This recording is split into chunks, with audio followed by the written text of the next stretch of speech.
Hey friends, it's Vicky. Welcome back! So a little history, I am absolutely fascinated with makeup.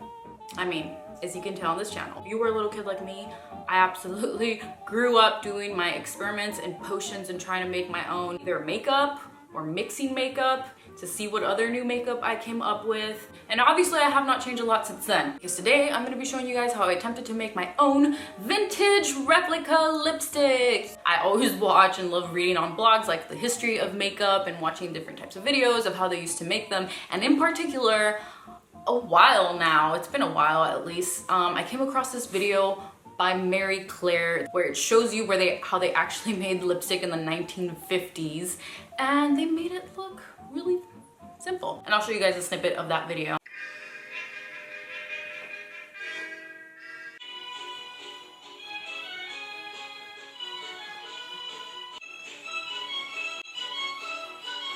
So basically it walks you through like ingredients that they used and their process. And honestly, this video makes it look very easy. And I was like, hey, you know what? I'm gonna try it myself. I wanted to be as close and as true to the real thing, at least to what was shown in this video. The ingredients do seem really simple, but the real challenge here was figuring out the right portions. So I did a lot of experimenting, mixing and matching, trying to see what was the right ratio to like castor oil and beeswax and pigment and the types of pigments. So lo and behold, I bought the ingredients from Amazon. So let's get right into it. So first we will start with the oils and the beeswax. Per the 1950s video, you are going to need beeswax. I purchased yellow beeswax pellets off of Amazon as well as castor oil. Now, I used shea butter as well, and while it's not mentioned in the video, I wanted to add it for extra moisture because castor oil can be drying. So yeah, it wasn't used in the video, but I mean, like, shea butter has been around for like centuries, so technically it counts as vintage. Okay, moving on. So now for the fun part, mixing everything together. I used a non-stick pan that I warmed up under very low heat. Very low heat is key.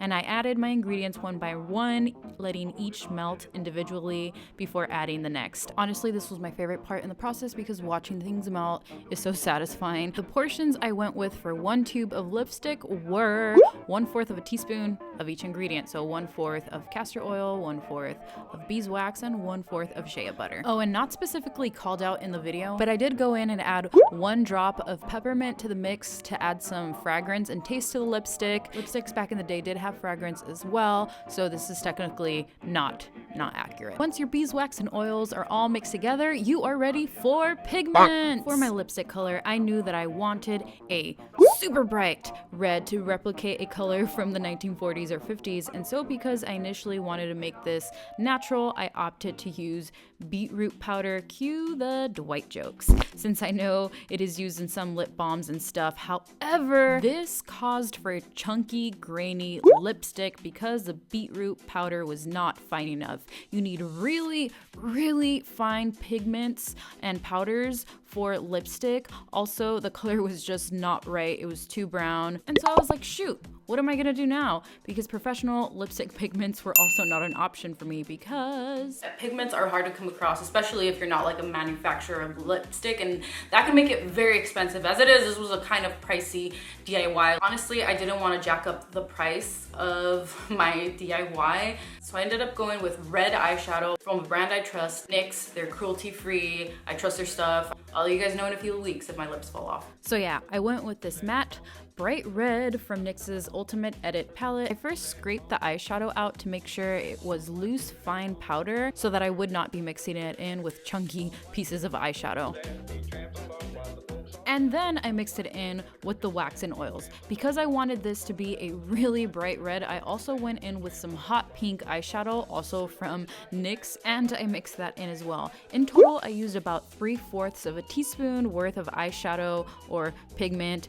The more you use, the more pigmented your lipstick is gonna be, of course, but also the final product consistency will be thicker and a little bit more matte because of the powders that are in eyeshadow. Oh, and I didn't mention this earlier, but I am using a silicone spatula to mix everything together along with my non-stick pan because this is wax and it can get very sticky and very messy very fast.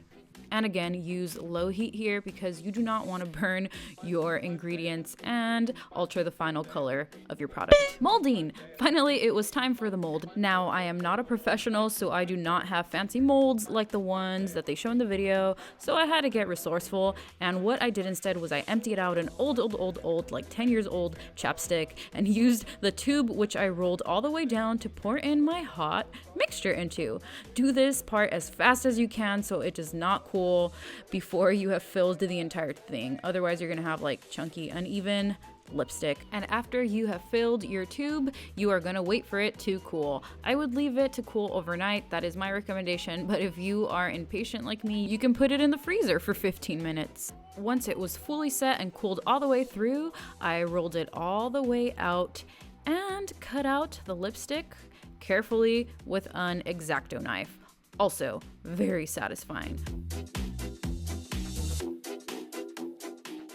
The lipstick tube! I wanted a metallic bullet shape lipstick tube or container similar to something from that era, so I found this super cool, brand new, that's important, not used and old and rusty. I found this new one on eBay and I got 2 of them for around $3, which was a total steal. And then I took my lipstick that I just cut out from the mold and I melted it a little bit from the bottom using a lighter. Please be careful if you do this in order for it to stick to the bottom of my new lipstick tube. And that's it. You could really be done if you wanted to, but I wanted to go the extra step. In the video, you also see them shaping the lipstick and giving it some shine, so I went in again with my X-Acto knife and gave the lipstick a slanted shape for easier application. My mold didn't automatically do this for me like it did for them in the video. And because I also wanted that extra shine and smoothness that they added with fire, I went in again with my lighter to smooth everything out. Again, be very careful here. Not only can you melt away your lipstick, but you can also burn yourself, and we don't want that to happen. And finally, I was done. Honestly, I am so impressed with how this lipstick turned out. It's highly pigmented and stays on for a long time, just like any other cream lipstick would. I feel like any other high quality one. So I applied it here with a lip liner like I do for all of my other lipsticks, a lip liner of a similar color. And as you can see, very nice, very, very nice.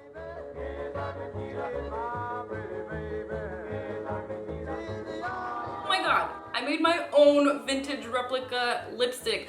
Obviously it's not perfect, like I don't have all the professional things to make lipstick, but for being a homemade version, I think I did a pretty darn good job. Like, I love the color. It's super bright and like in your face and like bam, it's a good color and it's a good formula. Like, it's creamy and after a while it like dries on nice and matte. It's long wear. If you recreate this, I would love to see how you do it. You can obviously make this creamier. I wanted to go a little bit more on the matte side because I tend to like more matte lipsticks. So yeah, it's like a cream lipstick, but after a while it turns matte. I mean, it's kind of matte right now. There's like different versions of matte, right? But this one's, I feel like it's the perfect consistency for what I like. The closest I can describe it to is like those NYX matte ones, because I use those a lot too. Maybe even Besame Cosmetics. I think Besame Cosmetics are a little bit more creamy in their formula. One step closer to one day having my own makeup line. Yeah. Hope you guys enjoyed this little experiment. If you did, don't forget to like down below. Comment. I love to chit chat with you guys in the comments section. And if you have not already, don't forget to subscribe for more videos like this one. As always, my friends, sending you all a super duper big virtual hug wherever it is that you are in the world, and I will see you very soon in my next video. Bye! All right, Puppy Pirate, ready to go? Oh! Thanks. You like the lipstick too?